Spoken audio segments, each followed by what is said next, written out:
Mee karoora hojiin aadaa fi turizimii hojiidhuma aadaati. Isin hojiinis wal qabata sirriitti. Raawwii karoora darban keessatti gaheen keessan maal ture? Akkamitti qindoominaan waliin hojjetaa jirtu? Goobana Hoolaarreessoo Abbaa Gadaa Tuulamaa fi barreessaa Gamtaa Abbootii Gadaa tan jedhama. Biitti takka ardiin biyya takkaa wanni irra jiraatu nama dhala namaati. Ardiin namni immoo irra jiraatu sun immoo aadaa fi safuu adda addaa qaba. As keessatti aadaa fi safuu kana immoo akkasumas immoo uumama bakkatti deebisuuf uumama kunuunsuuf immoo waajjirri aadaa fi turizimii kun abbootii gadaa wajjin gahee guddaa qaba. Akkasumas immoo aadaa fi turizimiin Oromiyaa kun immoo abbootii gadaa wajjin ta'ee warratee irratti hojjetaa jira. Hawaasa Oromoo kana aadaa adda addaa qaba, gola adda addaa qaba hawaasni kuni. Fakkeenyaaf naannoo Baalee, naannoo Ilubaaboor kanneen hoggattoo fudhattee jette maddi isaanii bu'urri isaanii Oromoo haa ta'u malee haala adda addaa qabu, uffata adda addaa qabu, nyaata adda addaa qabu. Kanammoo walitti dhiyeessanii warratanii tokko godhuuf wal barsiisuuf immoo abbootii gadaa dabalatee waajjirri aadaa fi turizimii kun gahee guddaa qaba. Gahee guddaa qabu sanillee sirriitti ba'aa jira akka jedhu yaada qaba. Mee kanaan dura irreechi Finfinnee irreecha milkaa'ina hojii aadaa fi turizimii fi abbootiin gadaa hojjetanidha. Kana keessatti gaheen keessan hirmaannaan keessan maal fakkaata?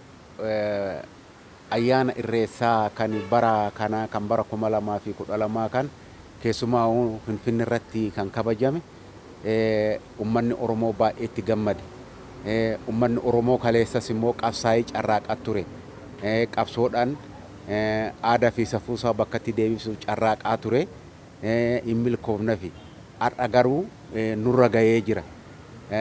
Milkaa'ina kanaatiif immoo irreessa Finfinnee kana bakkatti deebifnee hoggattoo irreeffannu aadaa fi turizimiin Oromiyaa, aadaa fi turizimiin bulchiinsa magaalaa Finfinnee akkasumas immoo ministeerri aadaa fi turizimii federaalaa ayyaanni kun akka jaarraa tokkoo fi walakkaa achirratti deebi'ee irreeffatamu qarqaarsa guddaa nuu godhanii nulleen immoo abbootiin gadaa Oromoo sirritti irratti hirmaannee waar'annee sirritti yaada adda addaa ummata Oromooti haala Finfinneen irra jirtu haala iddoo irreeffataa sirritti kallattiidhaan kennaa turre baay'ee itti gammanne nusi uummanni Oromoos baay'ee itti gammade. Mee ijaarsa ardaalee jilaa yookaan babal'ina aadaa fi turizimii carraa hojii uumuu artii qindoomina artiitiin wal qabatee abbootiin gadaa maal hojjetaa jirtan beekam keessanii aadaa fi turizimii Oromiyaa waliin? Ardooleen jilaa waajjirri aadaa fi turizimii kun oggootan sadii asitti xiqqoo kan waajjirri kun humna horatee sosso'aa jiru. Saniin dura akka waan waajjiruma akkasumatti hojjetuuti. An amma eega muudame waggaa tokkoo fi ji'a ja'a lakkoofsisee jira. Waggaa tokkoo fi ji'a ja'a kana keessatti waa'een ardoolee jilaa kun baay'ee kan nama yaachisu, baay'ee kan yaada namatti galchu. Ardooleen jilaa amma bakka bakkatti amma akka Oromiyaatitti yoo kan jiran illee taate as naannoo Jiddugala Tuulamaa kanarratti ardoolee jilaa amma Tuulamni ardoolee jilaa 40 qaba. 40 keessa tokkolleen ka iddoo jiru hin jira jedhee abdiin qabu. Maaliifiin tokkolleen kan seera wal qabaten jiru kan seenan jiru malee kan seera wal qabaten jiru akkasumatti garuu hin jira jedhaa turan. Amma yoon hojii kana keessa seenee laalu kan seenan jiru malee kan seera wal qabaten jiru jechuun kan qabiyyee qabu jiru kan karoorarra jirutu jira. Kanaafuu kan akka Bishooftuu fa'aa hora Bishooftuu fa'aa darbee warratee ka akka Tulluu Waatoo Daalachaa fa'aa ka akka Tulluu Cuqqaalaa fa'aa kuni seeradhaan qabiyyee horatutu irra jira. Kanaaf aadaa fi turizimii maal ta'uu qaba? Aadaa fi turizimii ardoolee jilaa daangessuutti aadaa fi turizimiin hamma danda'etti waliin hojjetaa jirra. Hamma danda'etti hojjetaa jira aadaa fi turizimiin.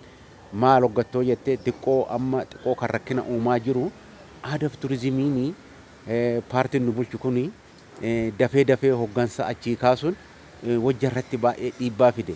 Amma eegan ani muudame yeroo sadaffaati fi hoggansi amma kan jijjiirame aadaaf turizimiin kuni hamma kallattii argatutti hamma karaa argatutti xiqqoo duubatti harkifata hin fida. Kanaafuu ija dura irratti hojjetaa jirra. Ija dura karoora qabna. Aadaaf turizimiin illeen adeellama aadaaf turizimii ministeerri aadaaf turizimiitilleen nu qarqaara ka jedhu abdiin qaba. Ayyee mee garaagarummaa aadaa fi siyaasaa walitti hidhamee amma yeroo baay'ee deemamaa jira. Kun immoo aadaa balleessuu jira. Ardalee jila amma kan qinnaa tasxaafte kana daangeessuu wal qabatee rakkoo uumaa jira. Kanaafuu aadaa fi siyaasa kamii akkamitti abbootiin gadaa kun akkamitti siyaasni siyaasni jechuun siyaasni kun ka humna qabutu dhufaa kun laafatu irraa fudhataa. Siyaasa jechuun akkasi biitti garuu wantu biitti biyya jechuun biyya lafee namaati lafee ummata saniiti jiruuf jireenya ummata saniiti aadaa fi safuu ummata saniiti dhaloonni dhalootarraa ka itti darbu san qabatee warrateeti itti darba siyaasni san qabateen darbu siyaasni amma tokko hoggattoo kuffise tokko labsii biraa baafata garuu immoo aadaan kan kee hoggattoo qabattee jettee ilmi kan keetis akka keessanitti qabatee dhalatarraa dhalatatti ittiin darba. Kanaafi siyaasni fi aadaan kan waliin madaalu siyaasni siyaasaa aadaan aadaadha. Aadaan kan kee hanga Oromiyaan jirtutti amma Oromoon jaarraa tokkoof falakkaa yoo gamroofamee jiru san jaarraa tokkoof falakkaa yoo qabsoorra jiru san jaarraa tokkoof falakkaa yoo diinagdeen isaa saamamaa ture san aadaa fi safuusaa gadi lakkifne. Adhalleen qabeeti ilma isaatiin eeggate. Kanaafuu amma eega bakka nagayetti ilmi isaa eega irra gayetti eega yeroon irra gayeefitti eega Oromoon humna horatee abbaa biyyaa ta'ee abbaa Itoophiyaa ta'etti aadaa fi safuun Oromoo sun ardooleen jilaa kan Oromootaa sun bakkatti hin deebiti ka jedhu safuun illee bakkatti hin deebiti ka jedhu abdii qabna. Mee gara fuulduraatti amma karoora aadaa fi turizimii wajjin taatanii abbootiin gadaa mee maal hojjechuuf amma yuuneeskootti sirni gadaa galmaa'eera sirni milkaa'eera amma immoo irreecha jalqabbii irra jira. Hojiilee gurguddoo akkamii hojjechuuf isin gara fuulduraatti aadaa fi turizimii?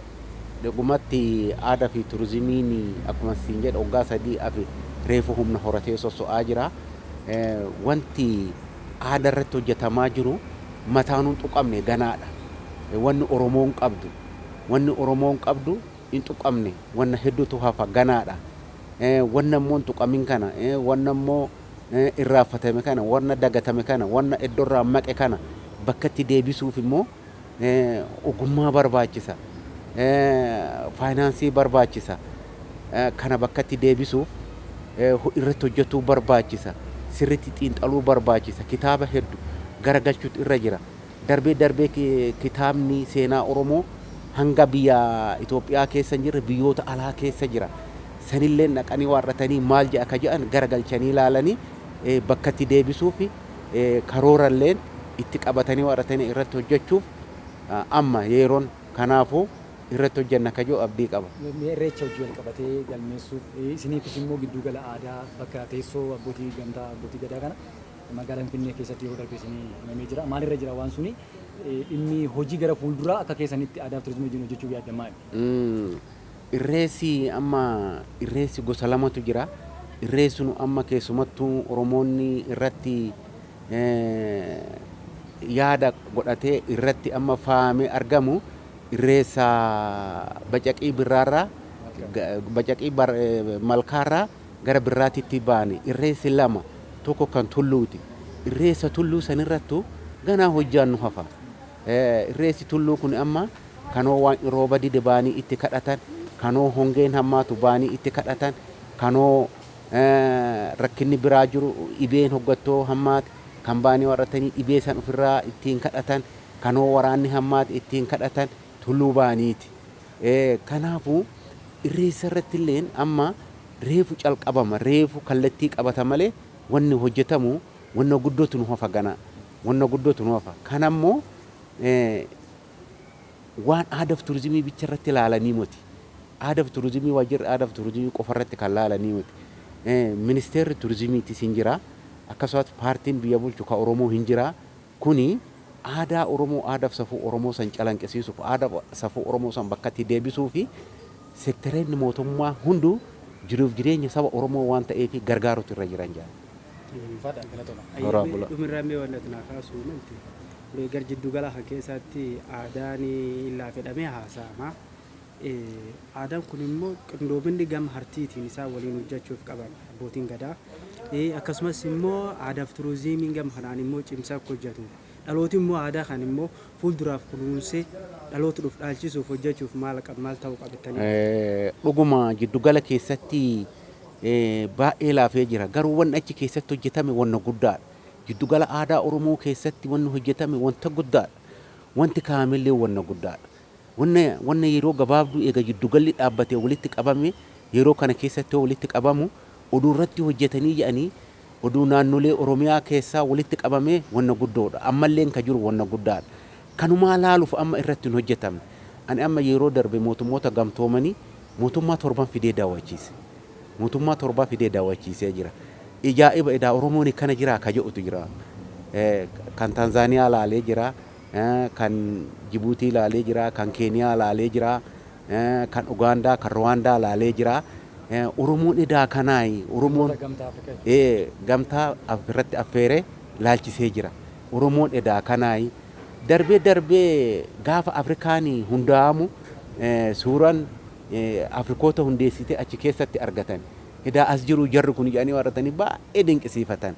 Amma laafina sanirraa dandamatuuf akkanatti oduu namni jajjabeesse akkanatti oduu kotteetti ilaalame Oromoon asirra geenye Oromoon asirra gahee kan jedhan isaan amma. Oromoon edaa Itoophiyaa kan jedhan dhugumaa edaa Oromoon asirra gahee kan jedhan. Kanaafuu laafina kanarraa akka dandamatu deeggaruutu nurra jira, qarqaaruutu nurra jira. Abbootiin gadaa akka namni argu biyya alaatillee akka dhufee laalu biyya keessa illee akka namni dhufee laalu miidiyaan illee ta'e akkasumas immoo reediyoon illee ta'e websaayitii irratti illee gallakkifame akka sirriitti namni laalu bakka Oromoon kun gahe irratti hojjetutu nurra jira. Horaa bulaa badhaadhaa. Kana keessatti egaa yeroo baay'ee turizimii irratti aadaa irratti yeroo baay'ee garuma biroodha kallattii kaabaa kana fa'i yeroo baay'ee inni hojii guddaan amma akka Oromiyaattis haa ta'u gara fuulduraatti waggoota kurnan dhufan kana keessattis haa ta'u hojiin gurguddaan qaban hojjechuuf madda galii irraa argachuuf mee maal jedhame? Dhugaadha akka walii galaatti akka biyya kanaatti turizimiin seektarumti turizimiitu xiyyeeffannoo guddaan arganne akka madda dinagdee tokkootti hin ilaalamne ammumti jiruyyuu immoo gara kaabaa kanatti sun sababni isaa maaliif kan jedhu qorannoo qabna xiinxala qabna tokkoffaa qabeenyi turizimii nuti qabnu hin misoomne hin qabna jenna malee misoomee hawata turizimii ta'uu irra darbee iddoo ga'umsa turistii ta'uu hin dandeenye. Turistiin gaafa bakka tokko bakka biraa deemu tokko waan jiru sana beekuu qaba. Lammaffaa immoo achi dhaqee karaarra deemee daawwatu argachuu qaba. Achi dhaqee bakka boqonnaadhaa argachuu qaba. Bakka turtii argachuu qaba. Haalli nageenyaa amansiisaa ta'uu qaba. Odeeffannoo guutuu qabaachuu qaba. Simannaan uummataa baay'ee gaarii ta'uu qaba. Hoteelli waan adda addaa jiraachuu qaba. Geejjibni barbaachisaan jiraachuu qaba.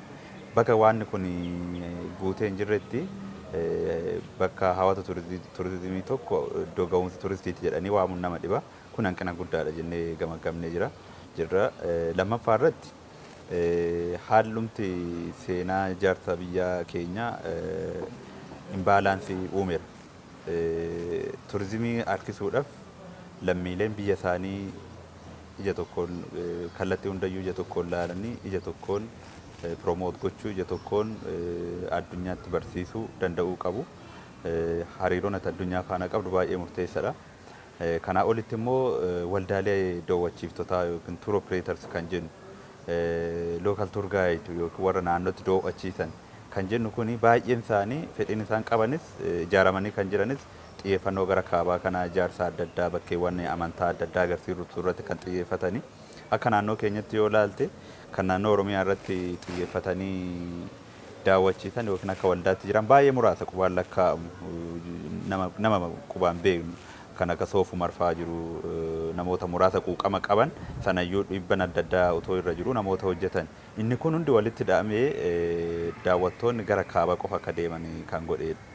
Walumaa galatti xiyyeeffannaan nuti qabnu inseentiivii adda addaa jira wantoota onnachiiftuu adda addaatu jira seektara kanarratti fakkeenyaaf namni tour opereetarii ta'ee gurmaa'uudhaaf konkolaataa haga murtaa'e qaraxaan ala galfachuu danda'a, shuura otoo hin kaffaliin galchuu danda'a, hoteela namni ijaarullee akkasuma qaraxaan ala waan baay'ee galfata.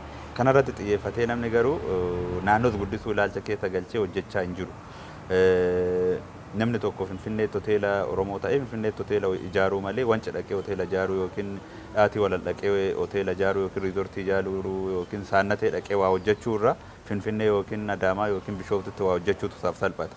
Wantoonni kun amma hin jijjiiraminitti hubannoon seektara kanaaf jiruu fi quuqamni yoo hin jiraatin seektara kana guddisuun baay'ee ulfaataa ta'a. Hundaa ol immoo seektarri nuti keessa jirru kun humnaanis baay'ee gahaa miti, humna faayinaansii, humna namaatiinis gahaa miti. Kun walitti hidhamee waan irraa argachuu qabnu akka argachaa hin jirredha. Beeksifni nuti goonu, piroomooshinii nuti hojjennu baay'ee gadaanadha. Waggoottan kurnan itti aanan kan keessatti wantoota kana xiinxala gahaa qabna waan ta'eef qorannoo tokko kan waggoota dheeraaf hojjetamaa ture bara kana xumurree jirra. Sustainable Tourism Master Plan of Oromiyaa jennee akka stakeholderiin hundiyyuu qooda fudhattoonni hundiyyuu maaltu akka isaan irraa eegamu addatti keenyee jirra. Eessatu misoomuu akka qabu, maaltu misoomuu akka qabu addatti keenyee jirra. Isa sana stakeholderoota yookiin qooda fudhattoota kana irratti hirmaachifne eenyuyyuu maaltu narraa eegama kan jedhu sana hubatee akka misooma isaa irratti xiyyeeffannoo guddaa kennuudha kan nuti karoorsineetti deemaa jirru. Yoo misoome promoot gochuun hojiidhuma baay'ee ulfaataan ta'u.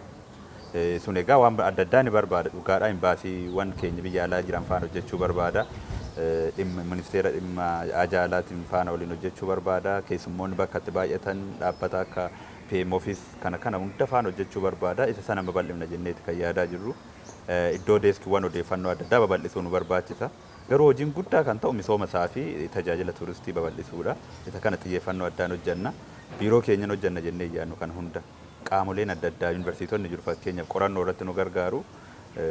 Community service isaanis dirqama qabu tajaajila hawaasatiif leenjii adda addaa ijoollee tuurizimiidhaan yookiin immoo hotel managementiin eebbifamanii ba'an kan yoo leenjisanii gara seektara kanaatti bal'inaan namni hubannoo qabu yoo gale hawaasni immoo yoo simannaan isaa gaarii ta'e hubannoon hawaasaa yoo ol ka'e irraa fayyadamaa ta'uu qabu of course sana ta'uuf hubannoon isaa bifa kanaan hubannoo isaa ol kaafnee fayyadamaas yoo goone qabeenyichas kunuunsaa irraas fayyadamaa ta'a seektara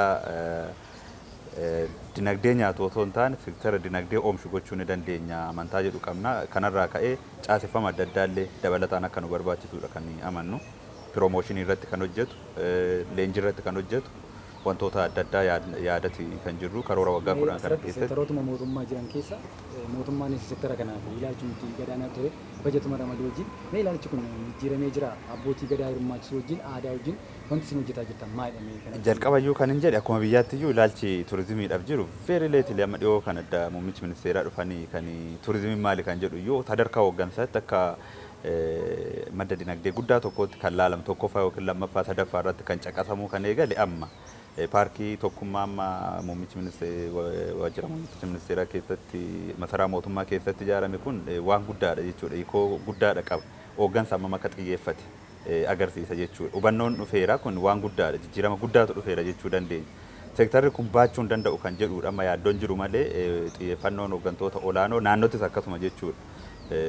Naannottis hooggantoonni olaanoon dhimma guddaa godhanii kan isaan kaasaa jiran tuurizimii akkamitti seektara hojii dhabdummaa xiqqeessu seektara dinagdee fiduu danda'u akkamiin goona kan jedhu ni jira yaani wantoota adda addaas xiyyeeffannoo guddaadhaan kan isaanitti deemaa jirani. Inni kun waan guddaadha. Agaarraatti garuu waan ture tuurizimiin humtiyyuu akkasuma waanuma bashannanaa wayii yookiin waanuma xiqqaa wayii godhameeti malee kan laalamu hiyyummaa hir'isuudhaaf dinagdee keessatti qooda guddaa akka qabaatu waan sun xiyyeeffannoo guddaa argateen turre amma irraatti. Waan amma waggoota tokko lama as jiran baay'ee waan onnachiisaadha. Hirmaachisummaadhaan wal qabatee gama aadaatiin rakkoon jira jennee namannu hanqinni adda addaa jiraachuu danda'a. Haa ta'u malee waan baay'ee fooyya'eetu jira. Duratti abbaa gadaa yoo safaruma keessatti yoo dhaga'ame malee mandar keessatti yoo dhaga'ame malee waltajjiiwwan gurguddoo irratti dhimma addunyaa irratti waa'ee abbaa gadaa kaasuun waa'ee gadaa kaasuun hin baramne amma waanuma waliin beeknu sadarkaa sanatti miti kan jiru gadaan ilmayyuu kan yaaddoon gadaan amma maqaa isaatii lafarratti gahaa kan jedhu malee kan nu yaaddessaa jiru lafarratti abbootiin gadaa maal fakkaachuu qabu gadaan akkamitti deemuu qaba duudhaan gadaa eessa jira kan jedhu malee kan nu yaaddessaa jiru waa'een xiyyeeffannoo kennuu fi hirmaachisummaa rakkoo ammanaatii miti wantoota hanqinoota achi keessatti gama gadaannaa deebinee lafatti ijaaru duudhaan isaa cabeera namoonni akkasuma duudhaa sana hordofanii deemaa jiru moo hin jiru kan jedhu waan xiyyeeffannoo guddaa barbaadu fi baay'ee irratti hojjetamuu waan qabudha. Inni sun akkuma jirutti ta'ee garuu hirmaachisummaan hin jira, xiyyeeffannoon addaa kennameefii jira. Garuu waan hubatamuu qabu oomisha aadaadha, oomisha turistiiti. Fakkeenyaaf sirni kabaja ayyaana irreechaa aadaadha. Sirni gadaa aadaadha. Garuu immoo piroodaaktii turistiiti. Turistiin kana qofa laaluudhaaf baay'een dhufuu danda'a. Akkasumas dura siin jedhe garuu imeejiin babbadee jira waan baay'ee irratti. Fakkeenyaaf ayyaana irreechaa bara darbe miliyoona haga miliyoona 10 kan tilmaamu namni kan irratti hirmaate. Addunyaa irra hin jiru kaarnivaaliin gurguddaan jedhamu miliyoona 2-3 kan irratti hirmaatu namni addunyaa kana irrattu hin jiru. Lakkoofsa manaa guyyaa tokkotti bakka tokkotti wal argee bakki itti walirraa galu hin jiru.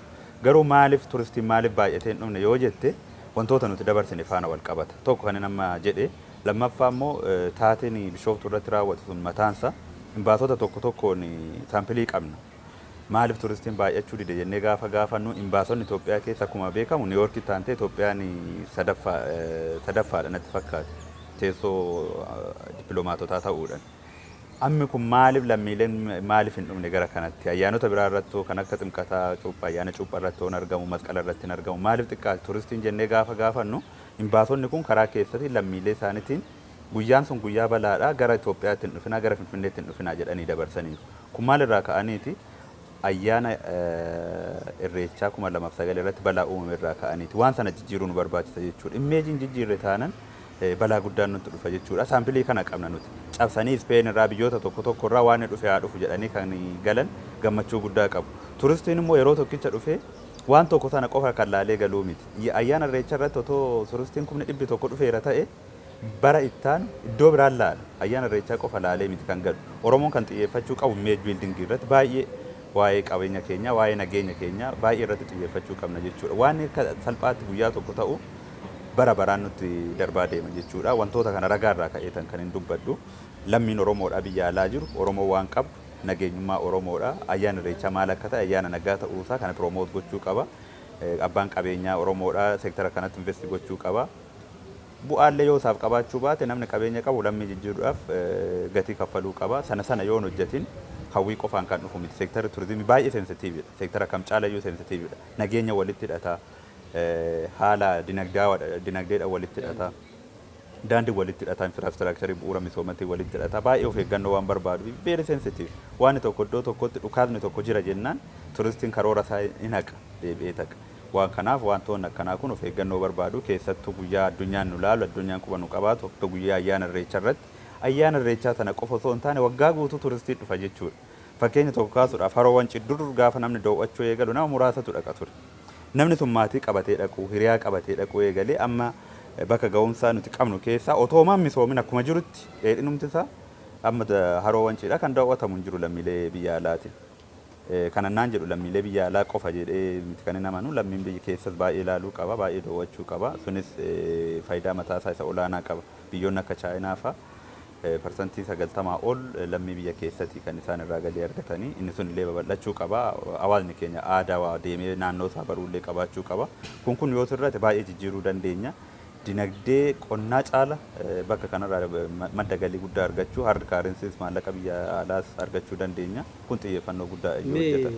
Dhiifama mee waggoota 10 nama fuulduraaf qabaatan kan keessatti wanni isaan kan jettan adda baastanii irratti hojjechuuf keessumatti teessoo abbaa gadaa hundeessuu irratti abbootiin gadaa bakki isin itti wal geettee itti mari'attee yaada wal jijjiiratu hundeessuu irratti biiroon teessan maal hojjetaa jirti? Akka biirootti jalqabarraa waan nama qabu gaaddisa qaba gadaan. Gadaan gaaddisa qaba. Haa ta'u malee immoo iddoo tokko misoomsuun barbaachisaadha. Bakka seenattis galma addaa ijaaruun barbaachisaa dhiisuu ta'uu danda'a. Akkasumayyuu ta'e immoo garuu galmoonni aadaa babal'achaa jiru iddoo garaagaraatti. Ta'uu hin qabu barbaachisa amantaa jedhu hin qabnu. Garuu kan ijaaramuu qabuu fi kan jiraachuu qabu kan teessoo abbaa gadaa ta'uu qabu gaaddisa Oromooti. Bakki jilaa ardaan jilaa jira. Bakka sana addatti misoomsuu barbaachisa. Wantoonni kun fedhiin isaa guddaatu jira. Godinoota hunda bira yoo dhaqxe fedhii guddaatu jira. Fedhii kana yeroo tokkotti mootummaan galmaan ga'uu ni danda'a. Hirmaannaa mootummaa qofaan kan jedhu gaaffii guddaadha. Sanarratti yoo xiyyeeffanne bajannumti waggaatti qabannu sana qofa misoomsuu hin danda'u. Fakkeenyaaf yeroo baay'ee fakkeenyatti kan fudhannu Gujiidha. Gujii godina lamaan qofa keessa ardaalee jilaa 370 naannoo kanatu jira. Kan hunda misoomsuu hin dandeessu yeroo tokkoon garuu iddoo filatamoo irratti hirmaannaa uummataa ol guddisuudhaan mootummaan akka deeggaru gochuudhaan misoomsina kan jedhu ni qabna. bakki itti hirmaan namni uummataa itti eegale ni jira. Fakkeenyaaf akka Booranaatti maallaqa guddaa walitti qabanii jiranii muummichi ministeeraa achitti argamanii parsantii 50 isaa harka 100 keessaa 50 cufa jedhanii jiranii iddoo akkasitti dursa kennee misoomsina jechuudha. Uummanni miliyonotaan birrii walitti qabateera. Gujiin illee akkasii gujii keessatti illee mi'ee bokkoo misoomsuudhaaf kanatu jira. Wantoota sana jajjabeessuun isa duraati. Kanatti dabalatee garuu sirna gadaa qofa miti. Aartiin aadaan wantoonni adda addaa hojjetamuudha qabu. Piroojeektoonni gurguddoon Finfinnee keessatti hojjetamaa jiru. Kana wal qabatee aarti iskuuliin manni barumsaa aartii Oromoodhaa guddaatu ijaaramaa jira. Maallaqa guddaadhaan bajeta mootummaatiin bakki itti nyaanni aadaa qophaa'uu fi itti agarsiifamu guddaan magaalaa iddoo ijoo ta'etti booletti hojjetamaa jira. Akkasumas immoo bakki oomisha aadaadhaa meeshaa aadaadhaa uffata aadaa dabalatee lidataatti hojjetamaa jira. Bara kana ijaarsa kan eegalee jalqabee jira. Isa ariitii guddaadhaan akka xumuramu gochuudha. Ganaa immoo bara itti aanu bakka adda addaatti yeroo eegale yeroo dubbanne gaarii diizaayiniin isaanii dhumee bajeta irratti qabachuudhaaf kan jirru bakka adda addaatti Finfinnee keessaa hin qabna. Kan qabnutu jajjabeessuudha jechuudha. Amma Fiicheetti Salaaletti kan ijaarame galma guddaatu ijaarame isaan akkasii kana jajjabeessuudha iddoo hundatti jechuudha. Kanneen kaan immoo ardaalee jilaa akka warra Finfinnee irratti misooma barbaadu karoortuu barbaadu isaan kun hundiyyuu waggoottan 10 itti aanu kana keessatti kan hojjennu ta'a jechuudha. Caljenneetuma bakka guyyaa tokko dhaqamee galu qofa osoo hin taane bakka Oromummaan irratti mul'atu bakka Oromoon irraa calaqqisu gochuun barbaachisa. Ardaalee jilaa kan akka warra Bishooftuu illee uumama isaa otoo gadi hin dhiisin misoomsuun barbaachisa. Wantoota kana hundayyuu karoora waggaa 10 itti aanu kana keessatti qabannee jirra. Haa ta'u galatooma akinis.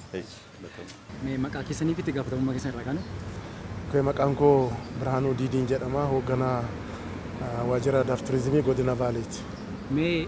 Raawwiin keessan kurmaada lammaffaa kuni cimina itti milkooftanii fi hanqinni adda baasanitti. Tole hojii bal'aa hojjetaatiin turreerra ji'oottan 6 dabran kana keessatti iddoon itti milkaa'inni keenya itti dhufuu danda'e humni aanaa fi godina jiru lakkoofsaan xiqqaa haa ta'u malee komitmentiidhaan yookiin kutannoodhaan hojii itti kenname san hojjechuudhaaf aarsaa kaffalamuu qabu hunda kaffalee gandattis aanaattis gadi bu'ee hojii hojjetamu kana fedhiidhaa fi si'aa'innaan hojjechuun hamileen hojjettoota bira jiru gaarii ta'uun isaa milkaa'ina kennaa bara kana ji'oottan 6 dabra kana keessatti galmeessisneef gahee olaanaa taphateera jedhu sanan barbaada. Iddoo hanqina jenneetiin ilaallu bakka muraasatti raawwiin keenya bakka itti gadi bu'ee jira. Haala qabatama jiruun risoorsiin illee rakkoodhaa. Haalli qabatama godina keenyaa bara kana ganna rooba baay'eedha. Kanaaf akka barbaadamee aanaattis gadi bu'anii deeggaruu hojjechuudhaaf kan hin danda'amne waan ta'eef sababa kanaan bakka itti hanqinni uumamee jira jechuudha. Milkaa'ina keessatti godinni Baalee bakka seenaa qabeettiidha. Bakka daawwannaa hedduu qabdi. Achi keessatti carraa hojii uumuu wal qabatee turistoota harkisuu keessatti hojiin qabatamaan mul'ate maalidha? Gaariidha. Godinni Baalee iddoo hawwata turistii akka ta'e hin beekama akka naannoo Oromiyaatti. Baalee immoo dubbannu gaarreen paarkii biyyoolessa gaarreen Baalee Soofumarii fi Dirree Sheek Huseen hangafoota ta'anii kan beekamanidha. Kana wajjin wal qabatee bara kana turistoonni baay'een gara godina keenyaa akka barbaadamin dhufne. Akkuma beekamu yeroos qaba. Yeroon kurmaana 6 dabarsine kana keessa baay'een isaa ganna waan ta'eef yeroo gannaa immoo haala qabatama godina keenyaatiin karaan daandiin jiru xiqqoo rakkisaadha waan ta'eef yaa'u turistoonni biyya alaattis dhufan odeeffannoo kana hin qabu waan ta'eef muraasa kan dhufanii haa ta'u garuu hanga dhufan sanittis waan gaarii agarsiisuuf yaaliin godhamee jira.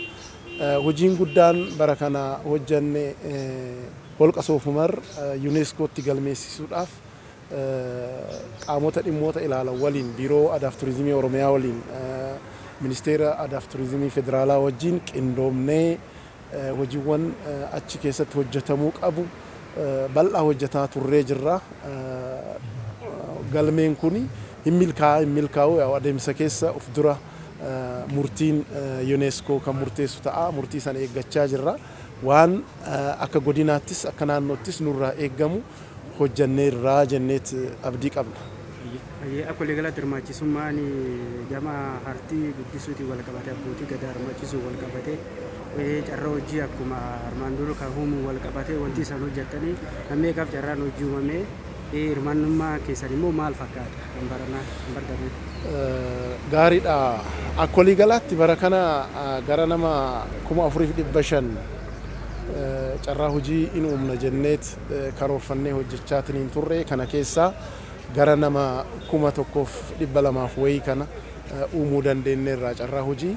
Haa ta'u garuu gabaasa keenya irratti illee akkuma dhiyeessinetti godinni keenya qabeenya tuurizimii bal'aa qabu wajjin wal qabatee hojiin carraa hojii uumuu gahaadha jennee hin laallu waa baay'eetu nu hafa jenneetiniin kan laallee waan ta'eef baay'ee milkoofneerraa waan nurraa eegamu hunda xumurreerraa jennee akkasitti abdiin qabnu wanni nu hafu baay'eetu jira hanga sana yaa sosocho'aatiniin kan jiru ta'uu isaati.